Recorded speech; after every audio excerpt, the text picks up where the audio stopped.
It is a good looking shirt. Why are people saying it's not that good looking of a shirt? I think it's a great looking shirt. Shirt from Gucci. A lot of people got mad about that. Sorry. It was a lot of trouble over a shirt that really didn't even look that good. Thank you, Hollywood Coat, for the 5. Some people on there pointed out that that's not even Hawaiian culture, that it was appropriation. I know things have been tense since then, and our last message wasn't the best way to leave things. I've thought a lot about ways to make it up. Go away, die. I think I've finally figured out how. We all know how much you love Joe Rogan. And many months ago, I said I'd get you on his show. Your dream. I said it a few more times. Now, I don't know Joe Rogan. But at the same time I was taking a break from Twitter, someone else did too. So I reached out to see if he could help. And to my surprise, despite your history, he agreed. So I'll pass it off to him now. Wait, what? Good luck. What the fuck? Love, Vegan, Ostonox. And Joe, I hope if you see this, you'll take it seriously. But don't take it from me. What? Who took time off Twitter? What is he talking about? I have no idea what's about to happen. Joe, it's me, Jordan. Oh, God. So, I know that you don't have many liberal voices on your show anymore. Well, besides Kyle. But I wanted to pop in and say for the record, vouch. This Hasan Piker guy. I think if you have him on, it could be greatly beneficial. I think you might find that you agree on a lot more than you currently believe. So, he's not like other liberal propagandists, and I've taken some time to collect some footage that I think demonstrates the virtues you share, and the value having this sort of figure on your show can bring. And, well, I'm not the best with technology, but I hope this PowerPoint and my personal endorsement can convince you. Please enjoy. I think Joe and Jordan had a falling off. Dr. Jordan Peterson presents The Case for Hasan. Enjoy. Twitch's king of liberals. Congress should allow citizens to challenge members in physical combat. Gun rights advocate. If we don't arm teachers, how can they teach children not to shoot each other? What is this? Wait, hold on. I'm sorry. What? Hasan has strong opinions on the events of September 2001 that 2 of you could have a cool discussion about. Cancel culture's greatest victim. I am the most persecuted person in America. It's like you can't make jokes anymore as a white man. He was really strong once, and being young is something you can reminisce about together. Fuck you.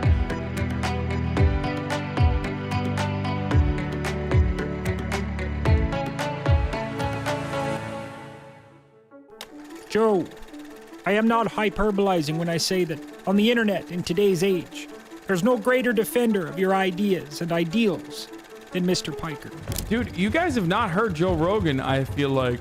Like, he's literally fucking pro-social safety nets, dude. He's a fan of Medicare for all. He's pro-social safety nets. Like, I think Joe Rogan is the type of dude who, if you were to talk to him and be like, hey, do you mind paying higher taxes if it wasn't going to fucking war, like endless wars and shit, and instead going to socialized medicine and free college, you'd be like, yeah, that sounds great. And a lot of people feel this way. So, it's like he regularly does his best to protect you from the scorn of the rising sea of gender-fluid, liberal-minded sheep, yet beg him to choke them. I don't care. Suck my cock. There you go. I don't care. I'm platforming him. I love him. I love him, and I endorse everything he's saying all the time, including his anti-vaxxer shit, all of it, okay? I endorse wholeheartedly, okay? There you go. And Joe, you and I know how ridiculous cancel culture has become. And so does Hasan. You know, Twitter is trying to cancel him every week. It's like, it's bloody ridiculous. So, like you and me, he's been fighting to cancel culture. Doesn't matter if he's doing anti-vax shit, okay? Which he has been. And he will probably continue to do. This bullshit, I mean, it started off with like doctors coming out and saying you need to fucking cancel Joe Rogan, you need to cancel Joe Rogan. I want to start off by stating this, first and foremost, and people are going to get mad at me for saying this. I don't want to cancel Joe Rogan. I don't. In the grand scheme of things, Joe Rogan's anti-vaxxer takes, like, that's not what Joe Rogan is supposed to be about, okay? And I still enjoy Joe Rogan. And I know better than anyone how women embody the symbolically female dragon of chaos. And this is why whenever a woman steps foot into Mr. Piker's home, they are made to watch the Joe Rogan Experience. It's like Hasan knows this is one of the few ways to fix them, if they can be fixed. And ultimately, like, I don't even want Joe Rogan to be fucking canceled. I love watching Joe Rogan. He's a dumbass. I love watching Joe Rogan. I love showing Joe Rogan to women that come over to my house. You know what I mean? I love sitting in front of the camera and like forcing them to watch Joe Rogan with me. This is so embarrassing. It's a big part of my daily life. Ostonox, you said you were gonna fucking cancel me. People are gonna watch this video and think I'm like a Joe Rogan apologist. Oh my God, I'm gonna get canceled again. Ostonox be like, yeah, I actually was spending the last 6 months not making YouTube videos specifically so I could make one that literally gets you fucking canceled on your birthday. Big part of my existence. What will I do without Joe Rogan? You know? One of Piker's strongest and most well-considered policy positions is that of a mandated congressional cage fighting clause. And, well, this heavily favors traditional masculinity, and I would like nothing more than to see the fruitful discussion a fusion of your minds can bring about on the topic. I have an idea called the Gauntlet, where there's an automatic trigger. If you reach an approval rating that is like below 30% as a politician, whether you're in the Senate or the House of Representatives, have one champion from your state come and fight you in hand-to-hand combat on the floor of the Senate or the floor of the House of Representatives. A little bit of proletarian violence in that respect, I think, would really force politicians to truly recognize that their constituents' interests are more important than the corporate benefactors that line up their pockets. Imagine Ilhan Omar just fucking grabbing her fucking hair, just bah! Bah! Bah! Just a couple big ones, dude. You know what I mean? So Ilhan Omar's coming, she just goes, bah! Catch these fucking hands, dude. Trial by combat. Throw the fucking gauntlet. That'd be sick to watch. I would watch that. Why do you promote violence like that? I think it'd be fucking sick to watch if congresspersons were able to fucking beat each other up. It would be fucking sick. He's even attended every CPAC conference since 2019, and his excitement is contagious as he promotes the experience to his loyal horde of bisexual Antifa. It's just awesome. You can be a fucking fascist, racist. You can literally, like, the plot lines are insane. You can be a fucking racist fascist. You can be a nationalist, okay? You can be a racist nationalist, ultra fascist. Noticing what I look like while saying that, taking the hat off. Oh, this was after I got banned for the C word. And then I came back and I was like, I've learned my lesson. Dude, I do too much irony, man. And I'm talking about Disco Elysium right now because that's all I did. When I was banned, it was like all I did was like play Disco Elysium. Yeah. Oh, Jesus. But like the hat I was wearing because it was right after the ban. And I was like, I've learned my lesson, Twitch. Like, you know, white people need to be protected. All this stuff. You know what I mean?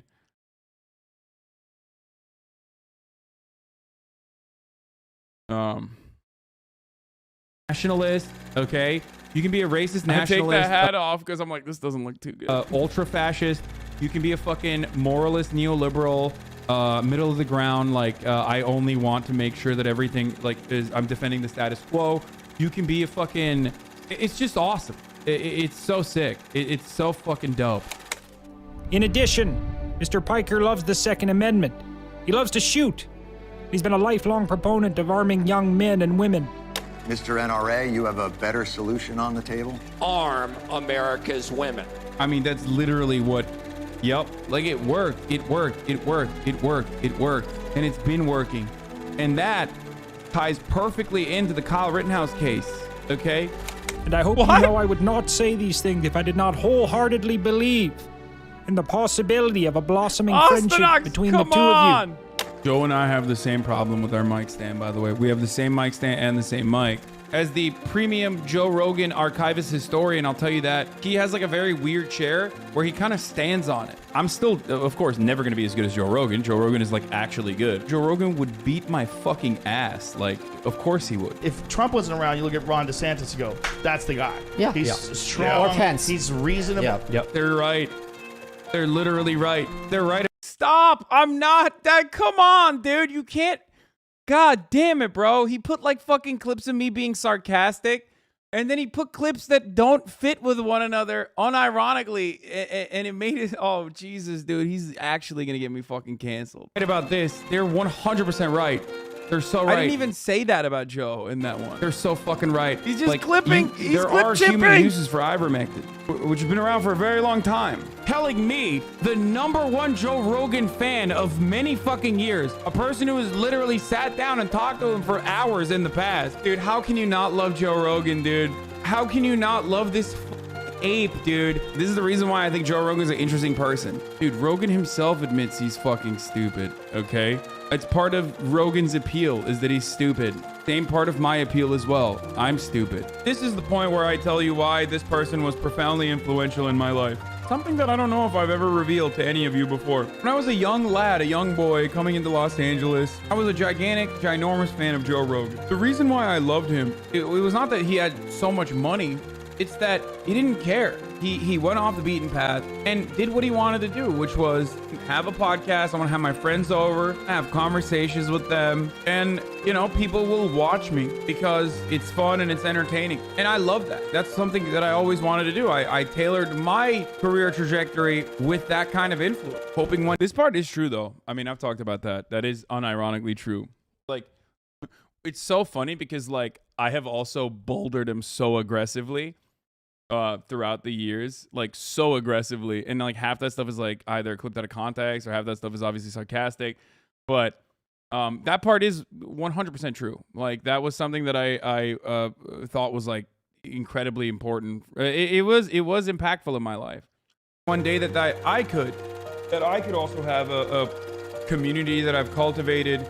People would come and listen to and watch. So that's why Joe Rogan was profoundly impactful for me. And if all else fails, both of you can put aside politics and simply exchange chimp noises for 2 hours or so. Hello, freak bitches. I really appreciate you coming down here and sharing your perspective. Dude, Joe does not like this guy. Joe does not like this guy. I can tell.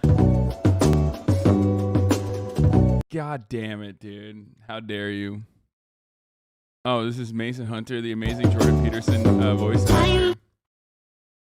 Fucking guy, bro. This guy.